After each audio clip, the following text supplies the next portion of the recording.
प्यारे बच्चों, मैं सतीश मौर्य बहुत बहुत स्वागत करते हैं आपका अपने YouTube channel learn with SM sir में।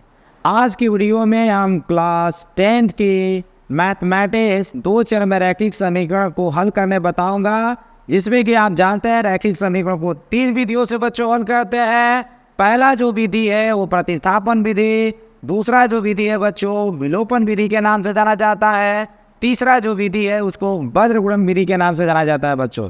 और आपको पता होगा कि आपको दो चर में रह के कोई भी आंसर फोन करके देख लेना, और आपको देखने से पता चल जाएगा कि दो चर में रैखिक समीकरण को हल करने के लिए जो है कोई ना कोई विधि जरूर आता है बच्चों। इसलिए आपका उसमें सबसे इम्पोर्टेंट होता है प्रतिस्थापन विधि से आपको एक रैखिक समीकरण में दिया रहेगा, जो कि आपको दो चर में रैखिक समीकरण जो देगा उसको आपको हल करना होगा। इसके लिए जो मैं बताने जा रहा हूँ आपको हल ध्यान समझिएगा। मैं समझता हूँ कि एक बार अगर वीडियो को शुरू से अंत तक आप बच्चों देख लेंगे तो ये प्रतिस्थापन विधि से जो दो चर में रैखिक समीकरण का हल करने का जो विधि है आपको 100% आपको समझ में आ जाएगा बच्चों। ध्यान से आप इस टॉपिक को समझिए, किस तरह से हम जो है कि दो चर में रैखिक समीकरण को हल करेंगे बच्चों प्रतिस्थापन विधि से। इसके लिए हम दो समीकरण ले लेते हैं बच्चों। जैसे मैंने एग्जाम्पल में ले लिया, जैसे पहला समीकरण जो बच्चों हमने लिया है, जैसे यहाँ पे मैंने 3x माइनस का 5y इक्वल टू मान लो 10 कर लिया। उसके बाद हमारा 5x minus Y equal to मान लो 5 है। पहले सर्वप्रथम समीकरण फर्स्ट मान जाना है, दूसरे समीकरण को हम समीकरण नंबर सेकंड मान जाएंगे बच्चों। इसके बाद आपको करना क्या है बच्चों, समीकरण 1, 2 में से किसी एक समीकरण से किसी एक चर का मान दूसरे चर के पदों में निकाल लेना है बच्चों। इसके लिए हम लोग करेंगे क्या, समीकरण सेकंड से हम लोग क्या करेंगे, एक्स या वाई में से किसी में दोनों में से किसी एक का मान निकालेंगे बच्चों। जैसे यहाँ पे 5x माइनस वाई बराबर 5 है, और 5 को अगर मैं इधर लाऊंगा तो 5x माइनस 5 बराबर माइनस वाई को RHS में ले जाएंगे प्लस वाई हो जाएगा। अब आप करोगे क्या कि LHS के मान को RHS में, RHS वाले मान को LHS में लाते हैं तो चिन्ह नहीं बदलता है बच्चों। y बराबर 5x माइनस 5 लिख सकते हैं। समीकरण नंबर ये बन जाएगा बच्चों थर्ड। इसके बाद करेंगे क्या, y का मान सेकंड से थर्ड बना है बच्चों, तो y का मान हम ऐसे समीकरण में रखेंगे जिसका यूज नहीं किया है। तो y का मान जो है हम समीकरण फर्स्ट में रखेंगे बच्चों।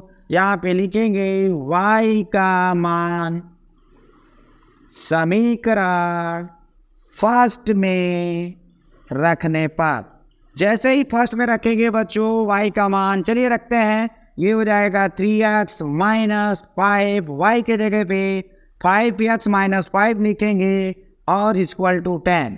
अब बच्चों यहाँ पे देखेंगे 3x माइनस 5 का अंदर गुणा कराइए माइनस 5 का, तो माइनस 5 का प्लस 5x में कराएंगे तो माइनस का 25x माइनस माइनस का हो जाएगा बच्चों प्लस 5 25 हो जाएगा 25 इक्वल टू हो जाएगा 10।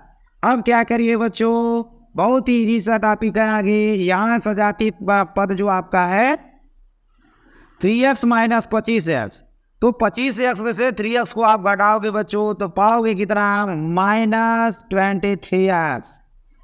और बच्चों आगे अगर देखा जाए तो हमारा प्लस 25 दिया है इक्वल टू आपका 10 दिया है। प्लस 25 को बराबर उस पार ले जाइए, माइनस 23x बराबर 10 माइनस 25 हो जाएगा बच्चों। माइनस 23x बराबर घटा दीजिए, माइनस का 15 हो जाएगा। x बराबर माइनस 15 बटा माइनस 23 हो जाएगा बच्चों। माइनस माइनस का भाग प्लस, x बराबर हमारा 15 बटा 23 हो जाएगा बच्चों। इस x का जो मान है हम समीकरण नंबर थर्ड में रखेंगे बच्चों, तो हमारा जो रिजल्ट है वो आपका y का भी मान प्राप्त हो जाएगा। तो x का मान यहाँ पे लिखूंगा कि x का मान समीकरण थर्ड में रखने पर, अब बच्चों समीकरण नंबर थर्ड देखिए, y बराबर 5x माइनस 5 है। इसमें हम रखने जा रहे हैं किसका मान, x का मान। x का मान 15 बटा 23 हम यहाँ पे रखेंगे तो y बराबर हो जाएगा 5, x के जगह पे लिखूंगा 15 बटा 23 लिख दूंगा बच्चों। आगे देखिए हमारा माइनस 5 है, 15 25 हो जाएगा 75 बट्टे हो जाएगा 23 23 लिखेंगे, और ये 5 इसके नीचे 1 मान लो बच्चों। 1 का गुणा 75 में कराएंगे तो 75, और 23 का 5 में कराएंगे तो 23 बचे होता है 115। नीचे हो जाएगा 23 एक कम 23 बच्चों। अब आप घटा लीजिए, 5 में से 5 को घटाएंगे तो 0 और 11 में से 7 को घटा दीजिए तो आपको 4 मिल जाएंगे। और आपका बट्टे में क्या रहेगा 23।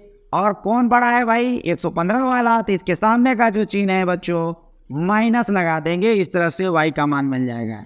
इसके बाद बच्चों यहाँ आ जाते हैं और यहाँ पे x y का मान निकलने के बाद आप अतः करके बच्चों बताओगे कि x का जो हमारा मान है वो 15/23 है, 15/23। और y का जो मान है बच्चों माइनस का 40/23 है, माइनस का 40/23 है बच्चों।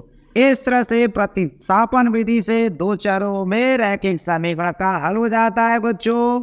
और बच्चों अगर आपको ये वीडियो आपको समझ में आया हो तो आप लाइक शेयर और सब्सक्राइब जरूर करें बच्चों, और इसके साथ बेल आइकन को भी दबाइए जिससे कि जो भी वीडियो हम डालें आपको सबसे पहले आप तक पहुंचे नोटिफिकेशन। तो बच्चों आपको हर वीडियो जो आपके बोर्ड की दृष्टि से जो आपका बहुत ही इंपॉर्टेंट होता है वो आसानी से वीडियो आपको मिल पाए, आपकी तैयारी अच्छी हो पाए, जिससे कि आप बोर्ड के एग्जाम में एक अच्छी सफलता टॉप लेवल का विद्यार्थी बन सके बच्चों। इसलिए जो है कि जितने भी मैंने बात बताया उसको ध्यान में रखें। थैंक यू बच्चों।